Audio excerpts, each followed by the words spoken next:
नमस्कार, आप देख रहे हैं न्यूज 21। आपके साथ मैं हूं रितिका पांडे। हमारे खास बुलेटिन खबर दिन भर में स्वागत करते हैं आपका। थालड़का से खबर आ रही है। हनुमानगढ़ के थालड़का क्षेत्र में शुक्रवार दोपहर रावतसर वितरिका में पेयजल आपूर्ति के दौरान एक महिला की गली सड़ी लाश मिलने से हड़कंप मच गया है। नहर में पानी बह रहा था और लाश इसी बहाव में आगे निकल गई।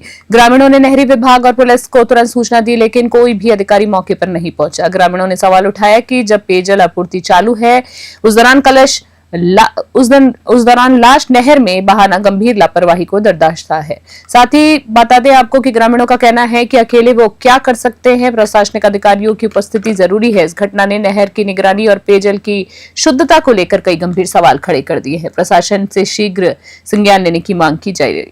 थालड़का से विनोद चौधरी की रिपोर्ट। पुष्कर से खबर देख रहे। पुष्कर नगर परिषद में शुक्रवार को नव नियुक्त विधि सलाहकार कुलदीप पराशर, पुष्कर नारायण पराशर और अरुण वैष्णव ने विधिक कार्यभार को ग्रहण किया है। इस अवसर पर बार एसोसिएशन अध्यक्ष कुलदीप पराशर सहित तीनों अधिवक्ताओं को बार सदस्यों द्वारा गर्मजोशी से स्वागत किया गया है। समारोह में एडवोकेट कृष्ण कुमार दादीज, भुवनेश पाठक, सुरेंद्र परसौरिया, सुरभीत पराशर और लवांशु वैष्णव सहित अनेक अधिवक्ता उपस्थित रहे। नव पद स्थापित विधि सलाहकारों का निर्विद्यमान सभापति कमल पाठक ने माला और पगड़ी पहनाकर अभिनंदन किया है, जबकि नगर परिषद आयुक्त जनार्दन शर्मा ने विधिक कार्यभार सौंपा है। पूरा कार्यक्रम सौहार्दपूर्ण और गरिमामयी माहौल में संपन्न हुआ। पुष्कर से सीताराम गहलोत की रिपोर्ट। नमस्कार दोस्तों, आप देख रहे हैं न्यूज़ 21 और मैं आपका दोस्त सीताराम गहलोत आपको आज पुष्कर नगर परिषद में नवनियुक्त 3 विधि सलाहकारों के जो आज स्वागत सम्मान जो किया गया है उसको लेकर आज हम पहुंचे हैं। पुष्कर नारायण जी पाराशर जो अधिवक्ता हैं और साथ ही 2 अन्य अधिवक्ताओं को भी पुष्कर नगर परिषद का जो विधि सलाहकार बनाया गया है। हम बता दें कि बार एसोसिएशन के अध्यक्ष है कुलदीप पाराशर जी और बार एसोसिएशन के सदस्य अपने पुष्कर नारायण पाराशर जी और अरुण वैष्णव जी। तो दर्शकों हम बता दें कि जिस प्रकार से अविश्वसनीय एक नाम जो सामने आया है पुष्कर क्षेत्र के अंदर, पुष्कर नारायण पाराशर, जिनको इस नगर परिषद का विधि सलाहकार 2 अधिवक्ताओं के साथ में नियुक्त किया गया है और काफ़ी चर्चा का जो विषय ये बना हुआ है। आज जगह जगह पर जो है चर्चा का विषय बना हुआ है और आज इनका हर जगह पे जो है स्वागत सम्मान जो है वो किया गया है। हम बात कर लेते हैं पुष्कर नारायण पाराशर जी से, क्या किस प्रकार के जो प्रकरण में उनके द्वारा सलाह दी जाएगी और क्या कुछ उनका कहना है, किस प्रकार राज्य सरकार या राजस्थान सरकार को उनके द्वारा एक संदेश। जी, सबसे पहले न्यूज़ 21 पर आपका स्वागत है। क्या कुछ कहना चाहते हैं आप? माननीय मुख्यमंत्री भजनलाल जी शर्मा, कैबिनेट मंत्री सुरेश सिंह जी रावत और सभापति जी श्री कमल जी, पूर्व सभापति श्री कमल जी पाठक की अनुशंसा पर मुझे नगर परिषद पुष्कर में विधिक सलाहकार के रूप में नियुक्त किया गया है। नगर में उनका धन्यवाद ज्ञापित करता हूँ। नगर परिषद की ओर से जो न्यायालय में प्रकरण विचाराधीन है उसमें प्रभावी ढंग से पैरवी करनी हो तो मुझे अधिकृत किया गया है और मैं उनके विश्वास को कायम रखते हुए पैरवी करूँगा। आज आपने पदभार ग्रहण किया है, क्या कुछ किस प्रकार के प्रकरण रहने वाले हैं, क्या किस तरह की सलाह है आपके तीनों के द्वारा दी जानी रहेगी? नगर परिषद के विरुद्ध और नगर परिषद की ओर से न्यायालय में विचाराधीन प्रकरणों में मेरी ओर से राज्य सरकार की ओर से प्रभावी ढंग से पैरवी की जाएगी।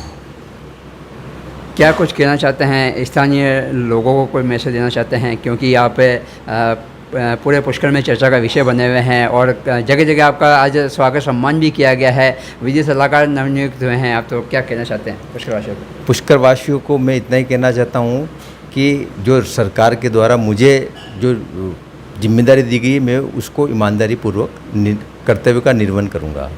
आज आपका स्वागत सम्मान हुआ, उसको लेकर कोई मैसेज? मैं सभी का धन्यवाद ज्ञापित करता हूँ जिन्होंने मेरा स्वागत किया और मुझे सम्मान दिया। तो दर्शकों, आपने सुना कि पुष्कर नारायण जी पाराशर इन्होंने जो है पुष्करवासियों को एक मैसेज देते हुए कहा है कि उनका आभार है, उनका धन्यवाद है और मैं अपनी ईमानदारी से जो है इस कर्तव्य का पालन करते हुए ये कार्य करूँगा। सीताराम गहलोत। विजयनगर से खबर देखें, जहां राजस्थान सरकार की महत्वाकांक्षी कलेवा योजना का विजयनगर के राजकीय उपजिला अस्पताल में सफल क्रियान्वयन हो रहा है। इस योजना के तहत अस्पताल में भर्ती प्रसूताओं को दिन में 3 बार सुबह का नाश्ता, दोपहर और रात का भोजन निःशुल्क और पौष्टिक रूप से प्रदान किया जा रहा है। इससे माताओं को प्रसव के बाद शीघ्र स्वास्थ्य में लाभ मिल रहा है और इससे उनके परिवारों को भी आर्थिक बोझ से कमी हो रही है। आपको बता दें, योजना के संचालन व्यवस्था मातेश्वरी स्वयं सहायता समूह की सौंपी गई है, जो समय पर गुणवत्तापूर्ण भोजन उपलब्ध करा रही है।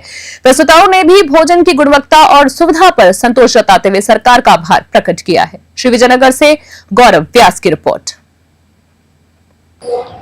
मातेश्री स्वयं सहायता समूह के द्वारा ये कलेवा योजना 2010 से चल रही है और सभी गर्भवती जो जिसकी डिलीवरी होती है उनको 4 समय 1 दिन का खाना दिया जाता है और दूसरे दिन भी 4 समय दिया जाता है और पौष्टिक आहार है, इनको लेना अनिवार्य है। समय समय पे ये खाना, इनको गर्म खाना उपलब्ध हो रहा है। धौलपुर से खबर देख रहे हैं, जहां केंद्र में मोदी सरकार के 11 वर्ष पूरे होने पर शुक्रवार को धौलपुर भाजपा कार्यालय में संकल्प से सिद्धि अभियान को लेकर कार्यशाला आयोजित की गई है। मुख्य वक्ता भाजपा प्रदेश उपाध्यक्ष मोतीलाल मीणा ने कहा है कि प्रधानमंत्री नरेंद्र मोदी ने 2014 में जो संकल्प लिया था उसे सिद्ध करके दिखाया है। उन्होंने भारत को 2047 तक विकसित राष्ट्र बनाने का लक्ष्य तय किया है, जिसे हम सभी को मिलकर पूरा करना है। भाजपा जिला अध्यक्ष सत्येंद्र पराशर ने बताया है कि 9 से 21 जून तक जिले भर में अंतिम व्यक्ति तक योजनाओं का लाभ पहुंचाने का अभियान चलेगा। धौलपुर से संजय कसाना की रिपोर्ट। इसके बाद में पूरे जिले के अंदर जो हमारे 19 मंडल हैं, 19 मंडलों के अंदर कार्यशाला होंगी और उस कार्यशाला में के बाद में फिर सब लोग अपने अपने क्षेत्र में यानी बूथ स्तर तक घर घर जाकर के सारे लोग अपनी मोदी सरकार के जो कार्यकाल है, ऐतिहासिक कार्यकाल है, विकसित भारत को संकल्पित कार्यकाल है, उस कार्यकाल की उपलब्धियाँ बताने के लिए सारे कार्यक्रम नेतृत्व में लगातार भारतवर्ष के अंदर 11 साल से भारत का शासन चल रहा है और एक तरह से ये पहली बार भारत के इतिहास में गैर कांग्रेस यानी कांग्रेस का कोई बिना सरकार में इंटरफेयर के भारतीय जनता पार्टी को पूर्ण बहुमत मिलकर और ये सरकार चली है। तो मोदी जी की जो 11 साल की उपलब्धियां हैं, मोदी जी ने जो 11 साल के अंदर भारतवर्ष को सारे विश्व के अंदर आगे बढ़ाया है, इसके लिए भारतीय जनता पार्टी एक 15 दिन के समय में मोदी सरकार की उपलब्धियों को लेके और जनता के बीच में जाएगी। जो संकल्प भारतीय जनता पार्टी की सरकार के नेतृत्व ने लिया देश का विकास करने का, देश की सीमाओं को मजबूत करने का, देश को आर्थिक दृष्टि से पूरे विश्व के अंदर आगे बढ़ाने का। और इसी बीच भिवानी से खबर देख रहे हैं आप, जहां पुलिस अधीक्षक ज्येष्ठा मेत्री के निर्देशन पर भिवानी यूआईटी थाना पुलिस ने सिलेंडर चोरी करने के विशेष अभियान चलाकर घरेलू गैस सिलेंडर चोर गिरा का भंडाफोड़ किया है। 1 जून से सुरेश कुमार ने गैस सिलेंडर चोरी करने की शिकायत दी थी। वहीं पुलिस ने कैपिटल मॉल के पास से श्याम सिंह उर्फ श्यामू, सौरभ उर्फ चमूर, राहुल और नरेश को गिरफ्तार किया है। आरोपियों ने चोरी की वारदातें करना स्वीकार किया है। वहीं श्याम और सौरभ पर पहले भी शराब और नकली नोट के मामले दर्ज हैं। नरेश चोरी के सिलेंडर्स खरीदने में शामिल था और इसी बीच पुलिस ने सीसीटीवी फुटेज और पूछताछ के आधार पर 10 सिलेंडर बरामद किए। अन्य के खुलासे भी हो सकते हैं। पुलिस ने जनता को सतर्क रहने की भी अपील की है। भिवानी से मोहम्मद शकील की रिपोर्ट।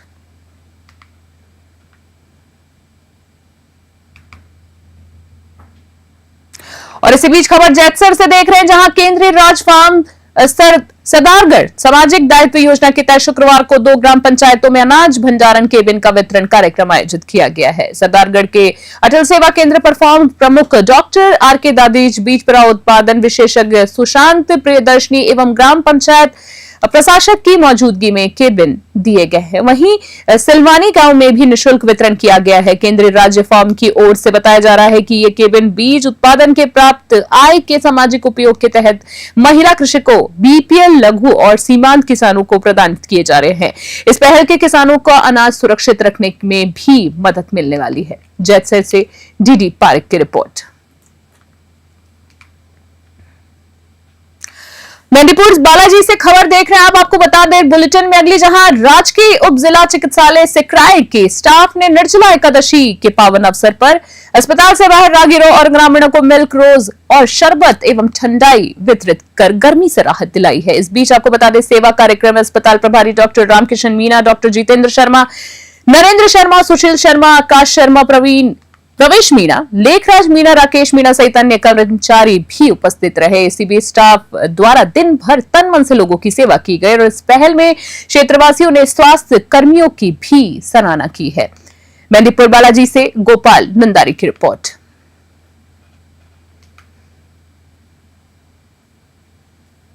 और बुलेटिन में इसी बीच अगली खबर देख रहे हैं पोखरण से, जहां पोखरण के एक निजी होटल में आयोजित प्रेस वार्ता में विधायक महंत प्रतापपुरी ने पाकिस्तान के जासूस शकूर खां के पकड़े जाने के मामले पर कड़ी टिप्पणी की है। उन्होंने पूर्व कैबिनेट मंत्री सालेह मोहम्मद पर निशाना साधते हुए कहा है कि जो लोग पहले सरहद के सुल्तान कहे जाते थे, आज वो सीमा के गद्दार बन गए हैं। महंत प्रतापपुरी ने परिवारवाद और देश के गद्दारों को संरक्षण देने के आरोप लगाते हुए कहा है कि पार्टी के प्रति वफादार नहीं लोग क्षेत्र के प्रति कैसे वफादार हो सकते हैं। उन्होंने आईपीएस पंकज चौधरी के हवाला से कहा है कि निजी प्रतिष्ठान पर AK-47 मिलने की बात कही गई थी और पुलिसकर्मी को जान से मारने की भी धमकी दी गई थी। उन्होंने सुरक्षा एजेंसियों के सामने मामले की गंभीरता से जांच की मांग की और प्रेस वार्ता के दौरान पूरे परिवार को घेरते हुए गंभीर आरोप लगाए हैं। पोखरण से भूपेंद्र राणा की रिपोर्ट। जब सिंदूर ऑपरेशन चल रहा था और सीमा पर सैनिक पाकिस्तान से दो हाथ कर रहे थे और यहाँ के स्थानीय नागरिक भी सेना के साथ खड़े थे, हर प्रकार के बाल, वृद्ध, माताएं, बहनें, पुरुष सभी लोग, और हमारा विशेष यहाँ की पहचान है पश्चिमी राजस्थान की, जब भी युद्ध हुआ है तो यहाँ के नागरिक बड़े उत्साह और उमंग के साथ में सेना के साथ खड़े रहते हैं और हमारे प्रति पूरे देश में श्रद्धा और भाव भी है कि सीमा के लोग बहुत मजबूत होते हैं और जब युद्ध होता है तो सेना के साथ खड़े रहते हैं। तो ये दुख और एक कलंक लगा हमारे ऊपर कि हमारे बीच में, सीमा के प्रहरियों के बीच में एक सीमा का गद्दार निकला जिसने यहाँ की सारी गुप्त सूचनाएं पाकिस्तान को दी और ये बहुत निंदनीय और चिंतनीय और बहुत ही अकल्पनीय कार्य है। क्योंकि प्रेस वार्ता जयपुर में और जोधपुर में हुई, पर मेरी विधानसभा के पत्रकार बंधु है वो भी इस बात को लेकर के बड़े व्यथित थे कि महाराज जी आपके दो शब्द हम किस प्रकार से भाव है। तो आज मैं आप सबके सामने रूबरू हुआ हूँ। निश्चय ही हम सबके लिए चिंतनीय और निंदनीय विषय रहा है और कल उसको यहाँ जैसलमेर भी लेके आए। जब कोटा से खबर देख रहे हैं, कोटा के उद्योग नगर थाना क्षेत्र की ICICI बैंक श्रीराम नगर शाखा में एक बैंक मैनेजर साक्षी गुप्ता पर लगभग 2.5 लाख तक का 110 से ज्यादा खाता धारकों के खातों से 4,98 लाख रुपए निकालकर शेयर बाजार में लगाने का आरोप है।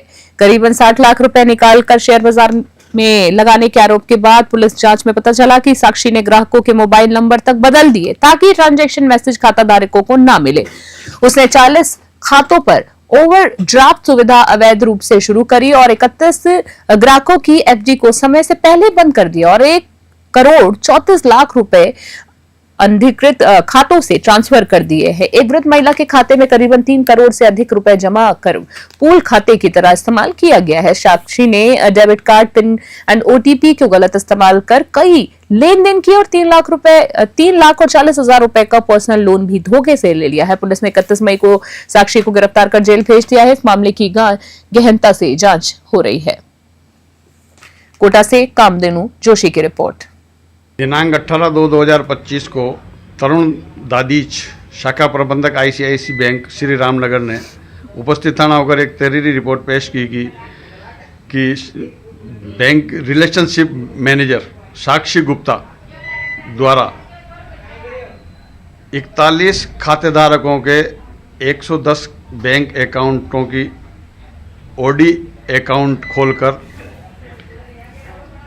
फ्रॉड किया है और फ्रॉड करके ग्राहकों का पैसा 4,58,82,663 रुपये।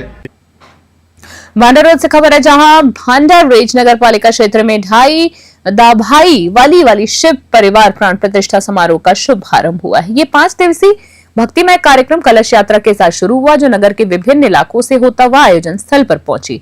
आपको बता दें, यात्रा के दौरान भक्तों ने जयकारे लगाकर उत्साह बढ़ाया, जिसमें मातृशक्ति ने भी बढ़ चढ़कर हिस्सा लिया। कार्यक्रम के अंतिम दिन भंडारेज में भंडारा और रात्रि संगीत का आयोजन भी किया जाएगा, जो श्रद्धालुओं के लिए आध्यात्मिक आनंद का स्रोत होगा। भंडारेज से अश्विनी जांगिड़ की रिपोर्ट।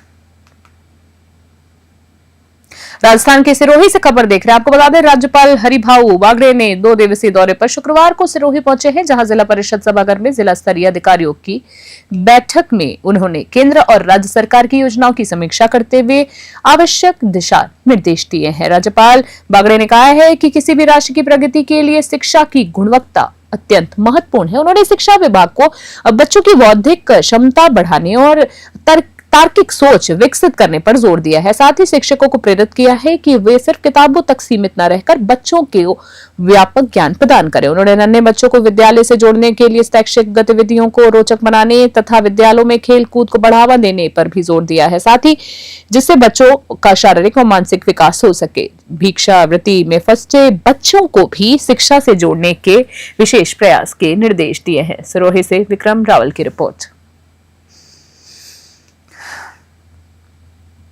बुलेटिन में अगली खबर श्रीगंगानगर से, जहां कांग्रेस प्रदेश अध्यक्ष गोविंद सिंह डोटासरा ने शुक्रवार को स्वर्गीय सरदार गुरमीत सिंह कुनर की जयंती पर 4 करोड़ की लागत से बनने वाले नशा मुक्ति केंद्र की नींव रखी है। यह केंद्र 3 बीघा भूमि पर बनेगा और निर्माण के बाद सरकार को सौंप दिया जाएगा। साथ ही आपको बता दें, इस मौके पर संविधान बचाओ रैली को संबोधित करते हुए डोटासरा ने भाजपा सरकार पर हमला बोलते हुए कहा है कि केंद्र सरकार संविधान को कमजोर कर रही है। उन्होंने जिला प्रमुख का चुनाव न कराए जाने को लेकर लोकतंत्र का अपमान बताया। डोटासरा ने कृषि मंत्री किरोड़ीलाल मीणा पर सैंपल जांच से पहले कार्रवाई करने का आरोप लगाया है। कार्यक्रम में कई सांसद, विधायक और कांग्रेस नेता भी मौजूद रहे। श्रीगंगानगर से कृष्ण आसारी की रिपोर्ट। देखिए, संविधान को तोड़ने का काम ये लोग बात कर रहे हैं और आपके लिए ताज़ा उदाहरण है कि गंगानगर में 12 महीने से जिला प्रमुख का पद खाली है और 2, 3, 4 मेंबर होंगे बीजेपी के, उसने जिला प्रमुख बना रखा है। 2 ही है। अब आप बताओ कि 12 महीने से चुनाव क्यों नहीं करा रहे हैं, जब 73वां और 74वां संविधान संशोधन के बाद में 5 साल के अंदर अंदर चुनाव कराने पड़ते हैं और जब कोई चुनाव होता है तो 6 महीने के अंदर अंदर उसका हर हालत में चुनाव कराना पड़ता है। कितनी बार स्थगित कर दिया। अभी 1 साल और चली है कि एक मेंबर का जब ये चुनाव डिक्लेयर हो गया तो एक का बैक डेट में 25/4 में जिला प्रमुख ने खुद ने ही स्वीकार करके और चुनाव आयोग को भेज दिया और राज्य सरकार राज्य निर्वाचन आयोग को ये कह रही है कि नहीं अब चुनाव नहीं कराना, वो एक मेंबर और हो गया। जयपुर से खबर, जयपुर की छोटी काशी क्षेत्र में निर्जला एकादशी के पावन अवसर पर आशा की नई किरण संस्था ने राहगीरों को आइसक्रीम और मीठा पानी वितरित कर गर्मी से राहत पहुंचाई है। संस्था के अध्यक्ष चंदा कुमावत ने बताया है कि निर्जला एकादशी के दौरान जल ग्रहण न करने वाले व्रत कठिन होते हैं, इसलिए ये सेवा जरूरी थी। उन्होंने धर्म और समाज सेवा को मानव कल्याण का माध्यम बताया। कार्यक्रम में संस्था के सदस्यों ने लोगों को एकादशी के महत्व को बताया, साथ में पर्यावरण संरक्षण का भी संदेश दिया है। राहगीरों ने सेवा को सामाजिक एकता की मिसाल बताते हुए सराहा है। ये पहल न केवल राहत पहुंचाने वाली थी, बल्कि समाज में सहयोग और जागरूकता को भी बढ़ा रही थी। जयपुर से ब्यूरो रिपोर्ट। आशा की किरण संस्था से हम जुड़े हुए हैं और हमारा श्री राम इलेक्ट्रॉनिक फर्नीचर भी प्रयासित रहता है, जो काफ़ी उत्साहित है इस संस्था के लिए। और इसमें जल सेवा, आइसक्रीम सेवा और गन्ना की सेवा सब मिलके करते हैं। किस तरह होती है? लोग अपने अपने स्तर पर कई बार करते हैं, आपकी तरफ से किस तरह व्यवस्था होती है? हमारी तरफ से बहुत सब मिलजुल के सब अच्छी से अच्छी व्यवस्था करने में लगे रहते हैं और बाबा के आशीर्वाद से, श्याम बाबा के आशीर्वाद से कृपा बनी रहे और सबके मानव सेवा के लिए तत्पर रहते हैं। पहले तो सबको एकादशी की, निर्जला एकादशी की हार्दिक शुभकामनाएं। आशा की नई किरण संस्था द्वारा हर साल ये गन्ने का जूस, आइसक्रीम, जलपान की व्यवस्था की गई। सबके सहयोग से सभी सदस्य जो भी संस्था के सदस्य हैं सभी के द्वारा ये सब मिलजुल के हम ये जलपान की व्यवस्था करते हैं। इस भीषण गर्मी में सबको थोड़ी राहत मिले, इसके लिए ये प्रोग्राम रखा जाता है। हर साल ये एक राजस्थान ये एक परंपरा है कि सबको धार्मिक आने वाली जो पीढ़ी है उनको एक धार्मिक का उज्जवल भविष्य का पता चले, उन बच्चों को पता चले कि हमारे माता पिता क्या करते थे, धर्म क्या होता है, वो सबको पता लगना चाहिए। उद्देश्य किस तरह से सहयोग मिलता है? सहयोग तो ऐसा है कि देखो सबके मन में ऐसा रहता है कि थोड़ा बहुत सहयोग थोड़ा थोड़ा सब करते हैं कि धार्मिक धर्म के नाते एक करना पड़ता है कि चलो कोई ना थोड़ा बहुत कुछ धर्म करते हैं तो थोड़ा बहुत कुछ करते रहना चाहिए धर्म। नाम बताओ। चंदा कुमावत। अभी के हमारे खास बुलेटिन में फिलहाल के लिए इतना ही। इस तरह के ताजा और तमाम अपडेट्स के लिए देखते रहो और बने रहे हमारे साथ। नमस्कार।